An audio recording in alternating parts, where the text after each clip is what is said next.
some time. We do appreciate it. And I didn't realise that Radio New Zealand was the only broadcaster you're speaking to, so thank you very much. Can we start with what you hope to get out of a visit to New Zealand? What would you hope to achieve in this trip? Well, the first time I met the Prime Minister, what foremost in my mind was the balance of trade, which is very lopsided. And the first thing he said was, we're a population of about 5 million. He said, we're 95 million. And how do we, your market compared to our market really will produce the lopsided trade. I think we import most of our dairy products from New Zealand and also Australia, but I think primarily from New Zealand.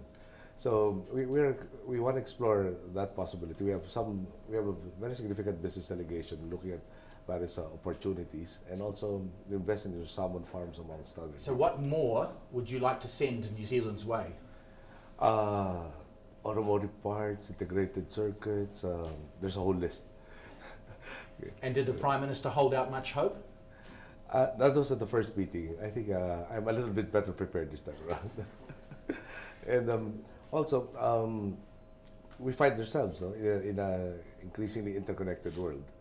We're both democracies. We have quite a significant background, perhaps even dating from World War II.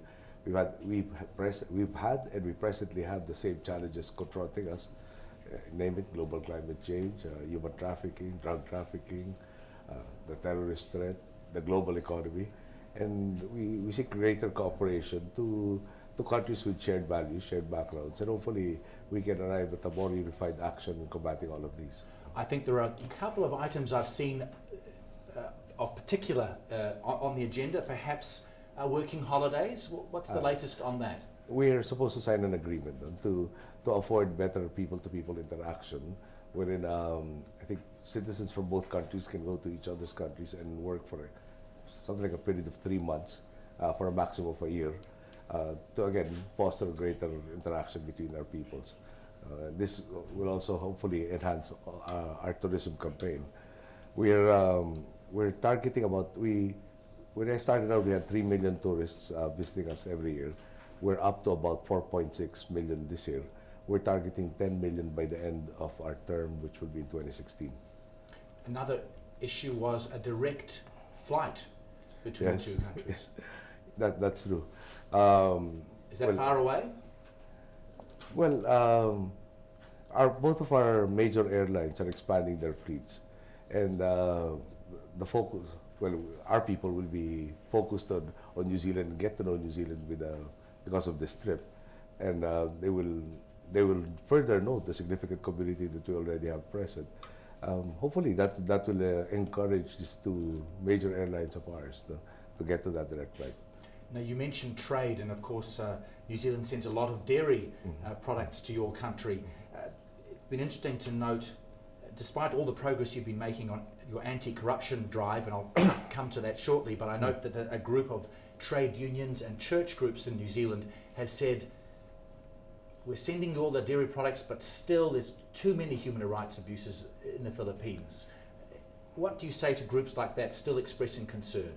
Well, we won't claim that there are no human rights issues within the country, but I think past 2 weeks, for instance, we've had a lot of abuses done on state agents. When they were enforcing, for instance, eviction notice on land issues, they were pelted with human waste, and a lot of the injuries happened to our people. Perhaps I keep saying that human rights is for everybody, not because you're a state actor or you're a government employee, that your rights are any less than any other citizens. We have a very vocal leftist community, but if the surveys are any indication, they have a senatorial candidate. Our senators elected at large throughout the nation, and this person currently has 2.6% of the population voting for him, which is very, very little, because it's only the 12 candidates out of about 27, I think, who are running this time around, who will have seats in the Senate. So they're very good at propaganda, but I think the record speaks for itself. One of the accused former general of our army is now a fugitive from justice because there is a warrant of arrest. We're trying to remove that impunity that used to exist. My predecessor is currently in jail, awaiting trial. She's detained. We've removed the Chief Justice of the Supreme Court through an impeachment process. So basically, we want to ensure that the rule of law applies to everybody. Are you worried you might be making more enemies by doing this? Only those who have vested interests, who would want to preserve the status quo that made the majority of our people excluded from even the basic services of government. So from vested interest to inclusive growth for everybody is the goal. And when you talk about corruption, I understand you're also trying to do better in the areas of tax evasion, for example, give more money back to the government to do things with. That's true. We've increased our tax efficiency from 13% to 15%. The target's about 17 or 18% by the time we step down. Now, give you an idea, tax evasion, how bad was it? The very first charge or the very first case that we filed under administration was for a gentleman who didn't file, who declared actually zero income for several years, I think 5, if I'm not mistaken, while at the same time purchasing for himself a Lamborghini vehicle with no income. So it is not just a question of his feeling that he could get away with it, but he actually embarked on, he acted as if our laws were not meant for him. So every week, our commission, our Bureau of Internal Revenue, which handles taxes, and the customs alternate filing cases against the people who are not paying their dues. So again, when we say inclusive growth, it also is inclusive duties for everybody, regardless of your social status. When you collect more taxes, you want to do something with those taxes. I understand you've been doing work on your social programs. That's a great interest in New Zealand, where with the economy also under pressure here, and the government looking to how it can best spend its dollar, and also under questions here about people struggling. What have you been doing to try and alleviate poverty? Well, quite a lot. Well, number one, we inherited a program called, it's a conditional cash transfer program, and the problem is we lose something like half of our student population by the time they get to high school. Okay. So the program seeks to incentivize keeping your children in school, and from about 800,000 families, we now have about 3.1 million families enrolled in the program, and of course it's a long-term program. I mean, you will see it in the test results by the time they take the aptitude tests. We have an inclusive, well, we've increased not only the number of people enrolled in the National Health Insurance Program from 63% to 85%, but we've also included the services, an increase in the services. The latest is what they call the C program for cancer, certain cancers, up to stage 3. And again, for the 85%, the remaining 15%, I'm told, mostly are informal settlers who we have difficulty capturing in the sense of finding where they are and listing them. But we are also working on that. And there's hope that by next year, we will be able to capture that next 15%. In education, we keep on, that's one of the hallmarks, I think, that we will leave, one of the legacies. We started out with a 66,800 classroom shortage. We expect to complete this backlog by next year.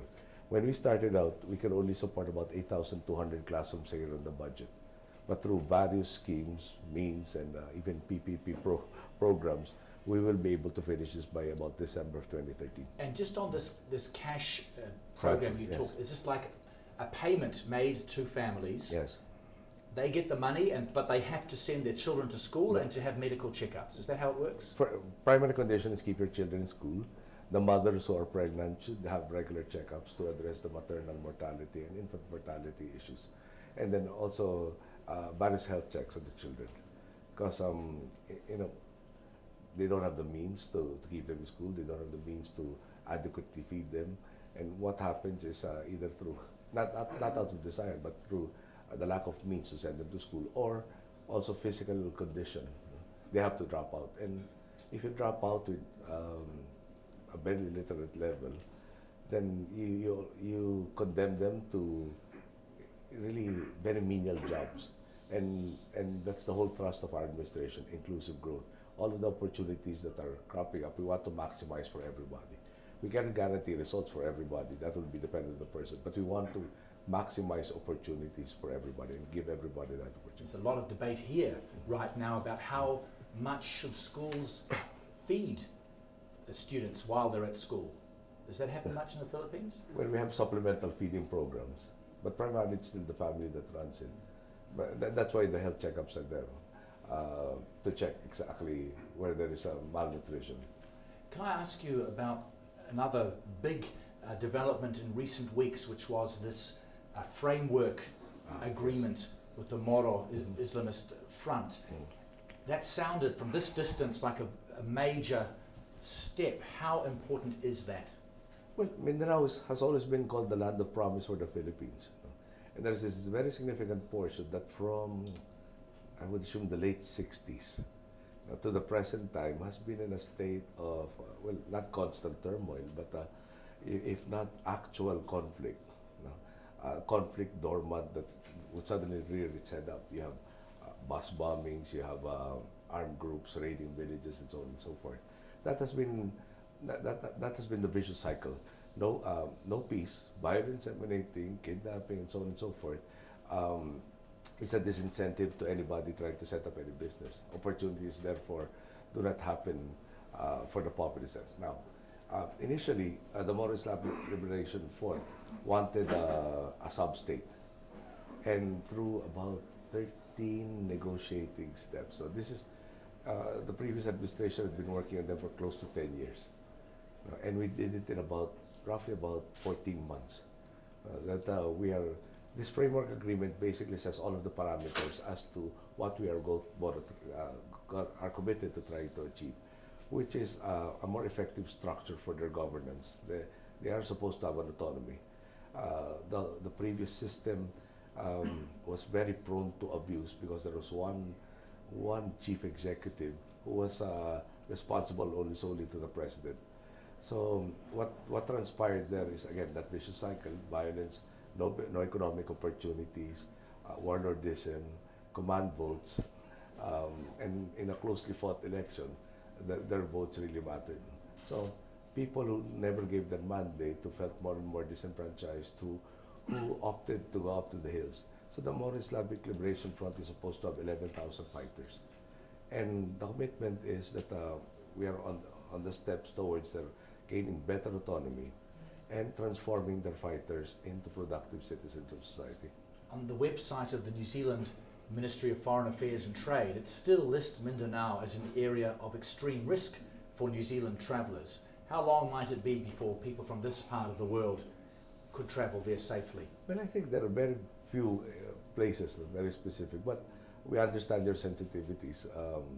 We understand, for instance, in the Bali bombing, a lot of Australians got killed, and the government got blamed for not adequately warning. So we believe perhaps prudence really is the best policy at this point in time. Unfortunately, we are the recipients of being too prudent. Now, when will it happen? There is a splinter group called the BIFF, and they wanted to derail the peace agreement, and it was the MILF who stood up to them and really controlled them and stopped them from inflicting a lot of damage. So even before we signed the agreement, they were already being active partners in attaining peace here. So when will it happen? It will be a slow start in a sense, but then it will have an accelerated pace once the people really get to see the dividends of peace. And Chairman Murad himself said, we have to show our fighters that this was worthwhile for their end. So, and we're asking them for a list of their priority programs of how to turn, again, their fighters into productive farmers, fisher folk, micro entrepreneurs, and so on and so forth. Mr. President, if I may, I'd just like to finish with a question or two about your personal history, and what a history it is. Did you feel from early on in your life this was your destiny? Well, I'm trying to remember the exact year. I think it was 1978 when my father told my family, meaning my mother, my sisters, and myself, that he would be running in the interim parliamentary elections, and that would be his last election. And then there was that promise that after his last goal was to bring democracy back into the country, and once Marcos is deposed, he would retire. That was his promise to us. So, in a sense, I've been my family, in my case, I was 12 years old when martial law was proclaimed. So And your father was assassinated? yes, in '83. There, you would want. I've spent 40 of my 52 years somehow involved in the affairs of the state. Did I expect it? Not especially. Well, I wasn't aiming for it. I wanted to do my part, but I wasn't volunteering to try and fix the mess that my predecessor left. Because there is for instance a government agency called the National Food Authority. This helps stabilize the price of rice. Is the one who helps secure good prices for the farmers and is also in charge of reporting for any lack of rice. So when my predecessor came into office, it had a debt of about 12 billion pesos, a little over 12 billion pesos. After 9.5 years of her misrule, she left it to me at 177 billion in debt. And that's just one of the problems that she bequeathed to me. There were so many others. But the point being, when I was being asked initially, I said, look, I'm not a martyr. I was part, and I'm part of the opposition that opposed her setting up these problems to begin with. And why is there justice in leaving me to fix that which I was trying so hard to prevent from happening to begin with? So did I think it was my destiny? No.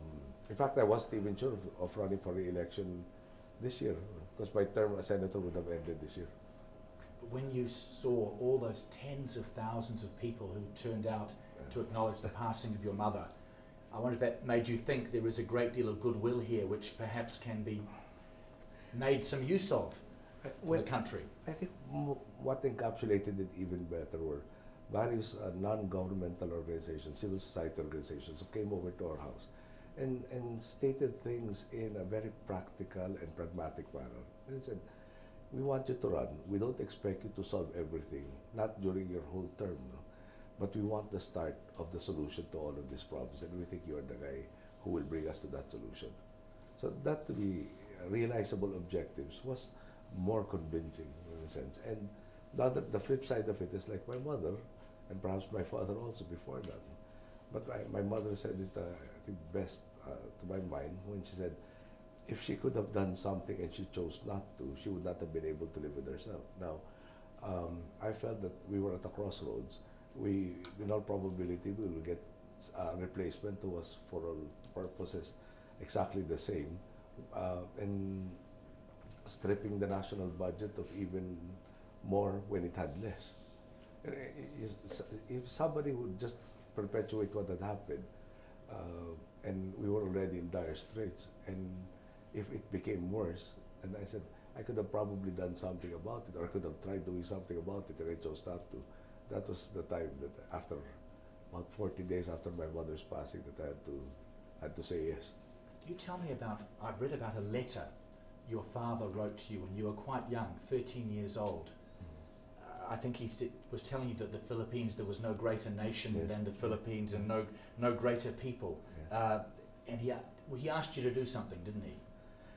Well, let me try. There were, yes. He how should I put it? Perhaps, again, I was a teenager, a preteen when martial law came about. And there were a lot of questions that I had for him. He said, if we're fighting for that which is right, why is it that we seem to be the solitary voice? Why is it that a lot of the people who swore undying loyalty to you would not even acknowledge us now? And he was saying that this is the code that I live by, and this is how I believe a right person should be doing. The important part was I have fought to leave you. I think he mentioned I had wanted to bequeath you certain things, but I've had to dispose of them through the years. But what I really am most proud of to bequeath you is a name untarnished. And he said, hopefully you will keep it in that manner, and you will cherish it as I had cherished it, and that you will recognize that, again, our people are the best people in the world. And of course, I understood it a lot better later on. It's not a great burden on your shoulders, this expectation? Early on, I decided not to compete with both my parents because they're my idols, they're my mentors, they're my ideologues. So how does one compete with the standard? So all I can say is, when the time comes that God calls me from this world, then I'd want to be able to say that I'm leaving it a lot better than how I found it. And I read that somewhere, and that has been a long and lifetime motto for me. And I'm really very pleased at how we have progressed. I was expecting the start of 2 years before things would be happening, but even the first 6 months, and more or less the change in the attitude of our people, from one of cynicism to one of hope, and now hope to be translated into action. And I guess before I step down, the complaints will be different. Things like, we have a national university that is the breeding ground for a lot of the leftist students, and they're anti-establishment for the most part. And they used to chant, "No, we're graduating, we don't have jobs." And when I was asked to speak, perhaps about a year into the office, they were complaining about the jobs that were available rather than no jobs available. So I said, oh, even in that sense, we're improving. So again, if we are successful, and so far we have been very successful, and that attitude becomes a permanence, and that our people have that confidence to be able to demand of their leaders certain minimum standards, then this is but the start of a rightful place in the sun. And if I was part of attaining that dream, then I'm very glad that I was given that opportunity. Mr. President, thank you very much. Thank you. Thank you for That was a long chat. Thank you. I appreciate it.